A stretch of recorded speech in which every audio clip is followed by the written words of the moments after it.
தொடர்ந்து நம்ம வாழ்க்கையில் முன்னேறி போகிறதுக்கு நமக்கு ஏதாவது ஒரு இன்ஸ்பிரேஷன் தேவைப்பட்டுக்கிட்டே இருக்குது. இல்லை ஏதாவது ஒரு விஷயம் நம்மளுடைய வாழ்க்கையோட லட்சியத்தை ஞாபகப்படுத்திகிட்டே இருக்கணும். இல்லைன்னா நம்ம ஒன்று மறந்துடுவோம், இல்லைன்னா அந்த லட்சியத்துக்கான எடுக்கிற முயற்சிகளை தள்ளி போடுவோம். அப்படி இருக்கும்போது எல்லாரும் இன்ஸ்பயர் ஆகிற மாதிரி எல்லாத்துக்கும் ஈர்ப்பு விதியை சரியாக சொல்லிக் கொடுக்குற மாதிரியான ஸ்டோரிஸ் நான் இதில் ஷேர் பண்ணணும்னு நினச்சேன். அப்படி நான் ஷேர் பண்ண ஒரு ஸ்டோரி தான் என்னோடய கார் எப்படி நான் மேனிஃபெஸ்ட் பண்ணேன்ட்டு. ஒரு வேளை அந்த வீடியோ நீங்கள் பார்க்காம இருந்தீங்கன்னா அதுக்கான லிங்க் நான் மேலே ஷேர் பண்ணியிருக்கேன், டிஸ்கிரிப்ஷன்லேயும் இருக்குது, நீங்கள் கண்டிப்பாக செக் பண்ணலாம். ஸோ தொடர்ந்து என்னோடய ஸ்டோரிஸ் மட்டும் இல்லாமல் நான் இவ்வளோ நாளாக மீட் பண்ணுற என் லைஃப்பில் இப்போ இருக்கிற நிறையா ஃப்ரெண்ட்ஸ், இந்த யூடியூப் சேனல் சம்மந்தமாக என் கூட பேச ஆரம்பித்து நிறைய பேர் இருக்காங்க. அவங்களுக்கு நிறைய சக்ஸஸ் ஸ்டோரிஸ் இருக்குது. ஸோ நான் போன வாரம் சொல்லியிருந்த மாதிரி உங்களுக்கு ஏதாவது சக்ஸஸ் ஸ்டோரிஸ் இருக்குன்னா இனி வாரம் இந்த சேனல் நான் ஷேர் பண்ணுறேன்னு சொல்லியிருந்தேன். அப்படி ஒருத்தர் தான் எனக்கு அந்த சக்ஸஸ் ஸ்டோரி ஷேர் பண்ணியிருந்தாங்க. உண்மையை சொல்லணுன்னா லாஸ்ட் வீக் அந்த வீடியோக்கு அப்புறமா ஒரு 30 to 40 ஸ்டோரிஸ் எனக்கு வந்துச்சு. மெயினாக ஆடியோ மட்டுமே ஒரு 30 பக்கம் இருக்குது என்கிட்ட. ஸோ ஒவ்வொரு ஸ்டோரிஸாக இனி வாரம் இந்த சேனல் நான் அதை கண்டிப்பாக அப்லோட் பண்ணுறேன். என்னை ரொம்ப இன்ஸ்பயர் பண்ண ஸ்டோரி அது. ஸோ உங்களையும் இன்ஸ்பயர் பண்ணணும்னு நம்புகிறேன். இது ஒருத்தர் வந்து எப்படி இன்ஸ்டண்ட்டாக ஒரு தனக்கான பண தேவையை எப்படி வந்து அவர் மேனிஃபெஸ்ட் பண்ணிக்கிட்டாரு, அதுக்கு அவர் எடுத்த முயற்சிகள் என்ன, அது வந்து அவர் லைஃப் எப்படி மாற்றுச்சு அப்படின்றது தான் இந்த ஸ்டோரி. இது நடந்தது வந்து பார்த்திங்கன்னா தீபாவளி டைமில். ஸோ அவருக்கு வந்து ஒரு லைஃப்பை வந்து இன்னும் ஈஸியாக எடுத்துக்கிறதுக்கான ஒரு அண்டர்ஸ்டாண்டிங்கை கொடுத்ததுன்னு சொல்லலாம் இந்த மேனிஃபெஸ்டேஷன். ஸோ நான் இதை கேட்டுட்டு நான் உங்ககிட்ட சொல்கிறத விட அவரே சொன்னால் அவங்களுக்கு அது இன்னும் இன்ஸ்பைரிங்காக இருக்கும் அப்படின்றக்காக அவரே அந்த ஆடியோவை வந்து ரெக்கார்ட் பண்ணி எனக்கு அனுப்பிச்சிருக்காரு. ஸோ கேட்கலாம். நான் என்னோடய லைஃப்பில் நடந்த ஒரு சில மேஜிக்கான விஷயங்களை பற்றி உங்ககிட்ட ஷேர் பண்ணிக்கலாம் அப்படின்னு நினைக்கிறேன். ஏன்னா அந்த விஷயங்கள் நடந்ததற்கு அதுக்கு நீங்களும் ஒரு காரணம் கூட. ஸோ அதுக்காக நான் உங்களுக்கு தேங்க் பண்ணிக்கிறேன். என்னோடய லைஃப்பில் என்ன நடந்தது, மேஜிக் நடந்தது அப்படின்னு கேட்டிங்க அப்படின்னா, நான் தொடர்ந்து ஒரு 7 வருஷமாக பட்டாசு சீட்டு நடத்திட்டு வரேன்.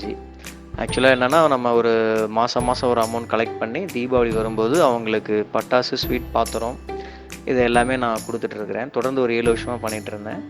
இந்த வருஷம் என்னாச்சு அப்படின்னு கேட்டிங்க அப்படின்னா, நான் கலெக்ட் பண்ண அமௌண்ட்டு எல்லாமே செலவாயிடுச்சு சூழ்நிலை காரணமாக. என் கையில் பணமே அதற்குண்டான இதுக்கு வந்து ரெடியாகிறதுக்கு உண்டான பணமே இல்லை. ஆனால் தீபாவளி நெருங்கிடுச்சு, என்ன பண்ண போகிறேன்னு தெரியல. தீபாவளிக்கு ஒரு வாரம் இருக்கும்போது கூட என்கிட்ட ₹1 கூட பணமே ரெடி ஆகலை. ஸோ அந்த மாதிரியான ஸ்டேஜில் நான் என்ன பண்ணினேன் அப்படின்னு கேட்டிங்க அப்படின்னா, ஒரு சில விஷயங்கள் நீங்கள் சொல்லிக் கொடுத்தா நான் ஃபாலோ பண்ணேன். அதற்குண்டான நன்றிகளை நான் நிறைய தெரிவிக்க ஆரம்பித்தேன். என்ன அப்படின்னா, இந்த வருஷம் தீபாவளிக்கு என்னிடம் சீட்டு போட்ட அனைத்து வாடிக்கையாளர்களுக்கும் என்னால் திருப்தியாக கொடுக்க முடிந்த பட்டாசு, ஸ்வீட், பாத்திரம் இவை அனைத்திற்கும் நான் மனமார்ந்த நன்றி கூறுகிறேன். நன்றி அப்படின்னு சொல்லி நான் அது சம்மந்தமான விஷயங்களுக்கு நிறைய நன்றிகள் சொல்ல ஆரம்பித்தேன். ப்ளஸ் விஷுவலைசேஷன்ஸ் பண்ண ஆரம்பித்தேன். என்ன பண்ணேன் அப்படின்னு கேட்டிங்க அப்படின்னா, என்கிட்ட சீட்டு போட்டவங்க எல்லாருக்கும் நான் வந்து சந்தோஷமாக அவங்களுக்கு பட்டாசு, ஸ்வீட், பாத்திரம் இதெல்லாம் நான் கொடுக்கும்போது அவங்க ரொம்ப சந்தோஷமாக போகிற மாதிரி, எனக்கு ரொம்ப தீபாவளி வாழ்த்துக்கள் ஹேண்ட்ஷேக் பண்ணிவிட்டு நல்லா தீபாவளி வாழ்த்துக்கள் சொல்கிற மாதிரி, நான் சந்தோஷமாக அவங்களுக்கு கொடுக்குற மாதிரி, இந்த மாதிரியான விஷுவலைசேஷன்ஸ் தொடர்ந்து ஒரு பக்கம் நான் பண்ணிக்கிட்டு தான் இருந்தேன். ஸோ இதெல்லாம் நான் செஞ்சிட்டு இருந்தாலும் கூட ரியாலிட்டி இந்த பக்கம் திரும்பி பார்க்கும்போது ஒரு கொஞ்சம் நேரம் அப்படியே கொஞ்சம் பயமாக இருக்க மாதிரி ஒரு ஃபீல் இருக்கும். என்னடா நம்ம நாள் வேறு நெருங்கிடுச்சு, அதற்குண்டான இது வந்து நம்ம ஒன்றும் இது செய்யாமல் இருக்கமே அப்படின்னு சொல்லி ரியாலிட்டியை வந்து நான் ரொம்ப பயப்படுத்துகிற மாதிரி ஒரு ஸ்டேஜ் இருந்தது. அந்த நேரங்கள்லேயும் நான் என்ன பண்ணேன் அப்படின்னு கேட்டிங்கன்னா, அதற்குண்டான நன்றிகளை சொல்லுவேன். ப்ளஸ் நம்ம இந்த தீபாவளிக்கு நம்மக்கிட்ட சீட்டு போட்டவங்களுக்கு சந்தோஷமாக கொடுக்குறோம், அவ்வளோதான். இந்த தீபாவளி நான் சந்தோஷமாக கொண்டாடுறேன், நான் ஹாப்பியாக இருக்கேன்.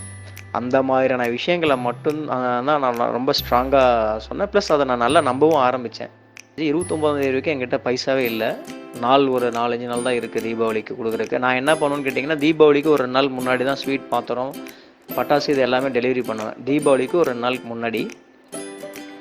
அப்போ என்னோடய லைஃப்பில் என்ன மேஜிக் நடந்தது அப்படின்னு கேட்டிங்க அப்படின்னா, என்னுடைய ஃப்ரெண்டுக்கிட்ட ஒருத்தர்கிட்ட சொல்லிகிட்டு இருந்தேன் அந்த மாதிரி அப்படின்ட்டு. அப்புறம் உடனே அவங்க என்ன சொன்னாங்க, சரி ஓகே அவ்வளோதானே, ரொம்ப கூலாக, சரி ஓகே காலையில் வந்து அமௌண்ட் வாங்கிக்கோங்க அப்படின்ட்டாங்க. அது உண்மையாகவே எனக்கு அவங்களுக்கு நான் ரொம்ப தேங்க் பண்ணிக்கிறேன் அந்த நேரத்தில். இந்த மாதிரி பண்ணிகிட்ருக்கேன் அப்படின்னு சொல்லி, சரி ஓகே பரவாயில்ல, நீங்கள் எனக்கு இன்ட்ரெஸ்ட்லாம் இன்னும் வேண்டாம், அது நீங்கள் ஃபஸ்ட்டு இந்த வேலையை முடிங்க அப்புறம் பேசிக்கலாம் அப்படின்னு சொல்லி சொன்னாங்க. ஸோ அதுக்காக மீண்டும் கொடுத்து அவங்களுக்கு நான் ரொம்ப தேங்க் பண்ணிக்கிறேன். என்ன ஆயிடுச்சுன்னு கேட்டிங்கன்னா, பட்டாசு நான் வருஷம் என்ன பண்ணுவேன் அப்படின்னா, இப்போ என்கிட்ட ஒரு 500 சீட்டு போட்டிருக்காங்க அப்படின்னா, எக்ஸ்ட்ரா ஒரு 200 பாக்ஸ் நான் வாங்கி என்ன பண்ணுவேன்னா, கை மேலே காசு கொடுத்துட்டு வாங்கிட்டு போகிறவங்க அந்த மாதிரி என்னென்னா அவங்களுக்கும் நான் சேர்த்து வாங்கி வைப்பேன். அது வந்து எனக்கு கை மேலே காசு கொடுத்துட்டு வாங்கிட்டு போகிறவங்க, அந்த மாதிரி இருக்கவங்களும் கொஞ்சம் கஸ்டமர்ஸ் என்கிட்ட இருக்காங்க. அதுக்காக நான் என்ன பண்ணேன் அப்படின்னா, அந்த மாதிரி நேரங்களில் இன்னொரு விஷயமும் நடந்தது. ப்ளஸ் அவங்க பணம் கொடுத்தது போக மீதி பணமும் எனக்கு கொஞ்சம் தேவைப்பட்டது. எனக்கு தீபாவளி கழித்து பணம் கொடுக்குறேன் அப்படின்னு சொன்னவர் ஒருத்தர் கூப்பிட்டு வாலண்டடாக ஒரு 20,000 அன்னைக்கு கொடுத்தாரு. ஸோ அதுவும் எனக்கு கொஞ்சம் சப்போர்ட்டபுளாக இருந்தது. சொல்லப்போனால் அந்த 30ஆம் தேதி ஒரே நாளையில் நான் எவ்வளோ பட்டாசு சீட்டுக்கும் ப்ளஸ் எக்ஸ்ட்ரா நான் வாங்கி சேல் பண்ணக்கூடிய அந்த பாக்ஸ்க்கு உண்டான பணம் எல்லாமே ரெடி ஆயிடுச்சு. உண்மையாகவே இது ரொம்ப மிராக்கலாக இருக்குது. அந்த விஷயம் நடக்கும்போது இது எனக்கு ரொம்ப அந்த யூனிவர்ஸ்க்கு அந்த நேரங்களில் நான் ரொம்ப நன்றி தெரிவிச்சிட்டே இருந்தேன். நான் ரொம்ப தேங்க் பண்ணிகிட்டே இருந்தேன் அந்த சூழ்நிலையில். இப்போவும் நான் தேங்க் பண்ணிக்கிறேன். என்ன ஆச்சுன்னு கேட்டிங்கன்னா, நான் பாக்ஸ் எல்லாமே வாங்கி வச்சுட்டேன் 30ஆம் தேதி, அதெல்லாம் ஓகே தான். ஆனால் நான் 4ஆம் தேதி டெலிவரி கொடுக்குற அந்த பட்டாசு ஸ்வீட்டுக்கு வந்து பார்த்திங்கன்னா பணம் வேண்டும். அதுக்கு ₹1 கூட பணமே இல்லை.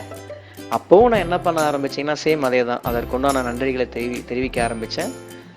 விசுவலைசேஷன்ஸ் பண்ண ஆரம்பித்தேன். நம்பிக்கையாக இருந்தேன்.